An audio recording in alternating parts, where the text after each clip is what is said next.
Hi everybody, it's Wednesday afternoon, almost 6 o'clock. We're at Diepenberg in Wapatrand. I am fortunate enough to be having tea with our current mayor and also our candidate for mayor in the upcoming elections, Randall Williams. Randall, welcome at tea. Good afternoon, Jacqui, and good afternoon to the viewers. Thank you very much for being here, and I know that you're quite a private person, so I appreciate having you here in the chair and you allowing me to ask you some questions about Randall the person and not only Randall the mayor. So I'm going to start off with, I think, something that a lot of people know about you, and also something that sounds quite mythical and romantic. So we know that you've been part of the French Foreign Legion, and I've even got a whiskey sour here, because if I think of the French Foreign Legion, I just think of Frank Sinatra and his sidekick Marilyn Monroe, and it's quite a romanticized view that we've got of it. But from what I understand, you joined the French Foreign Legion for quite a different reason and not a romanticized view at all. Can you tell us a bit more about why you decided to leave the country at the time of apartheid and go to a different country to join their army? Well, Jacqui, I grew up on the Cape Flats, and it was the 1970s, you know, the political upheaval at the time, and I matriculated in 79, and then I became more involved in politics, and I used to attend meetings of the UDF, and although I was not an official member, I then decided to craft my own type of contribution to the struggle as it was known. Mm-hmm. So in 1986, I left South Africa and I joined the French Foreign Legion with the intention of thereafter joining Umkhonto weSizwe.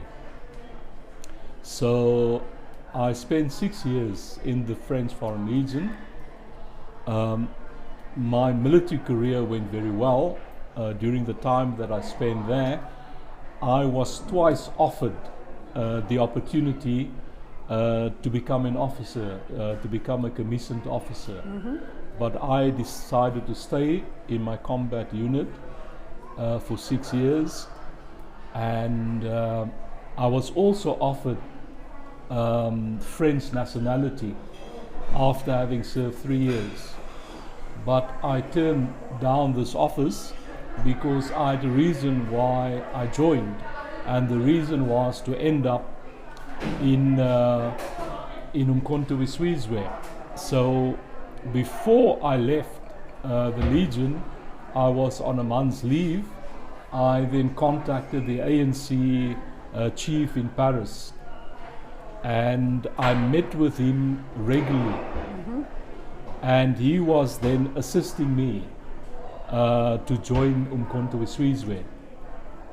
And once I finished my contract in the Foreign Legion, which was in June '92, I then spent a year up in Paris waiting to be transferred to Uganda, where the Umkhonto weSizwe had one of their main training camps, and I offered my services as an instructor. But then towards the end of '92, the ANC chief at the time then told me there were these boss parades going on, where the ANC was negotiating with the national government about the possibility of national elections taking place. And then, beginning of '93, he then informed me that there was an agreement that elections will take place in '94. And then beginning of '93, he then asked me to come back home instead. So that was my sojourn in the French Foreign Legion. I joined it for political reasons, and obviously when you join the French Foreign Legion you can't join it for political reasons. So I wasn't quite truthful to the French Foreign Legion why I joined at the time. Obviously I gave different reasons for joining. Yes. Yeah. But you did it for South Africa, and Well, look, each of us had to decide whether we want to contribute to the liberation of South Africa. And at that particular time, during the 1980s, and when I left the country in 1986, that was the particular year of what they call the Swart Gevaar, where many people were jailed, where there was P.W. Botha then was very, very heavy-handed in clamping down on the activities of people that were opposing the regime at the time. I forgot the name that they gave to it in 1986, where there was a total clampdown. So that was the time that I left in June 1986. okay. And then you went into legal practice? Not really. When I got back in 93, I still only had a matric certificate. So, fortunately for me, I came back in February 93, back to South Africa, and late registrations were still open at UNISA. So I was able to immediately register because I knew coming back to South Africa, I'm coming back to unemployment. Yes. I had absolutely no idea what I was going to do when I came back, but the first thing I did, I registered for a law degree, and it was a late registration, and I was accepted at UNISA. And then I started the next 93, 94, 95, and up to 96. I was then basically unemployed, formally unemployed. But informally, while I was registered through UNISA for a law degree, I then did any kind of job I could find, just to pay for my living expenses. And resourceful to yes, in order to live. Yes, I had to pay my studies, I had to pay my living expenses. I couldn't rely on my mother now to look after me. So at one moment I'll be working as a roof tiler, the next moment I'll be Kenilworth Centre, shopping centre. I would be driving a tractor, picking up all the trolleys. The next moment I'll be a waiter, and then I'll be doing floor tiling. Then I'll be standing on the bridge, working for Cape Town City Council, counting all the cars, counting the pedestrians. So the artisans in the city can't tell you stories because you know what's going on. So despite the fact that I was unemployed for almost 4 years, I still made enough money through my part-time jobs to pay my studies and to pay my board and lodgings at the same time. So eventually at the end of 95, beginning of 96, I graduated with my first law degree. And then immediately I did my attorney's admission exam. I became attorney, and at the same time I was studying for my attorney's admission exam. I also registered for my LLB for my second law degree. So I did both at the same time. And then I spent a year working in the law firm as an attorney. And then I saw an advert for a very lowly paid job at the Department of Trade and Industry, where I started right at the bottom, one level above the cleaners. And I accepted that job, and that was beginning of 98. And I moved to what was then known Tshwane in 1998, where at that time Pretoria was changing to Tshwane. As a metropolitan city.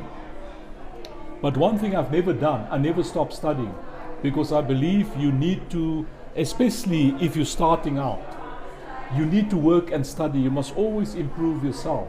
So even while at the DTI, I finished my LLB, my second law degree, and at the same time, the moment I finished it, I immediately registered for my master's in law.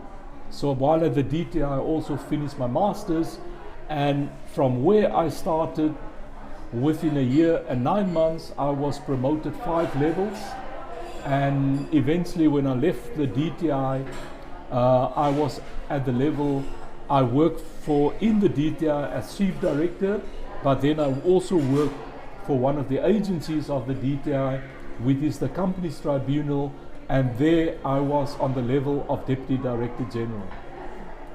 So you left the Companies Tribunal after you uncovered some things that should not have been done, and are you willing to speak about that, or is that a topic that is still... Yeah, look, it's not a topic I would want to speak about, but there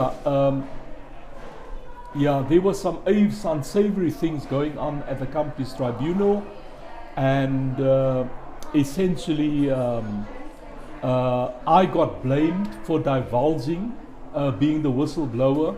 I was thought to be the whistleblower, and because of that I was then attacked by the top management of the DTI, and I then spoke to the minister, and I told the minister what was going on, and the minister then agreed to give me full retirement. So I left the DTI with full retirement. But before I left the DTI already 2 years before that, before the 2014 elections, I joined the DA as an activist. I was in Ward 82 with a councillor there. I joined the Browns, and I became an activist before the 2014 elections. So I was wanting to ask, how did that happen? I mean, obviously from what you've spoken now, you're somebody that's number one, not scared to get their hands dirty and do what needs to be done when it needs to be done. You are also not scared to be the one that stands up and says, this is not right, we need to go into a specific direction and blow the whistle if it needs to be blown. But how did you make the change of somebody that spent their life and make decisions on joining Nkonto Sizwe, and which is closely aligned to obviously the military wing of the ANC, and then before the 2014 elections you landed up joining the DA and spending your time and energy on the DA. How did that decision come about? Look, when I wanted to join Nkonto Sizwe, it was quite clear what the principles of the ANC were at the time. But unfortunately, you had a leader like President Zuma that became the leader of the ANC, and he totally sold out all those principles. So basically the ANC lost their soul. The ANC, today's ANC, is all about personal enrichment, which is not what the ANC stood for when it was formed, I think in around about 1908, when the ANC was first formed. It was formed as a liberation movement, but the ANC today is not about liberating people from hardship, from poverty, from unemployment. That is not what the ANC is about. The ANC is about personal enrichment and fighting for positions. And I could not see myself being part of such an organization. And I must add, I never ever joined the ANC as a formal member. I was always a supporter, but I had no time before to join a political party as a member, because I believe I needed to concentrate on my career, becoming an asset for this country, contributing to the development of this country. That's what I concentrated on. and I didn't have time to be a member of any political party, but rather to build up myself. But when 2014 came, I actually, as I said, I believe in working and studying, improving yourself all the time. I was actually registered for my doctorate in law. And that's when I decided that between my research, I should have sufficient time to become an activist, a part-time activist with the DA, and that's for the first time I joined the political party as an activist. So, I mean, you spent your life with a goal at mind, and that was to basically build South Africa and lift South Africa from where it were. And you stood steadfast in it, and now you're sitting as the current mayor of the third largest metropolitan in the world. You've been that mayor for 10 years, for 10 months, and now you're also the candidate going into the elections. What is your plans for the city of Tshwane going forward, into the elections and into a next 5-year term? Well, you see, me being a mayor and me being a mayoral candidate, I see as being part of the same journey. I started the journey at the end of October, in fact the last day, 31st of October, when I was elected by council as the mayor of Tshwane. It is actually a very, very difficult task for anyone to become a mayor, especially of a metropolitan city. All metropolitan cities in South Africa have been downgraded by Moody's to junk status. Reason being that we have very, very scarce resources in all metropolitan cities. And it's very, very important for mayors, number one, to do a balancing act with what you had, how to employ your limited resources. You need to be a very, very skillful manager and a skillful leader.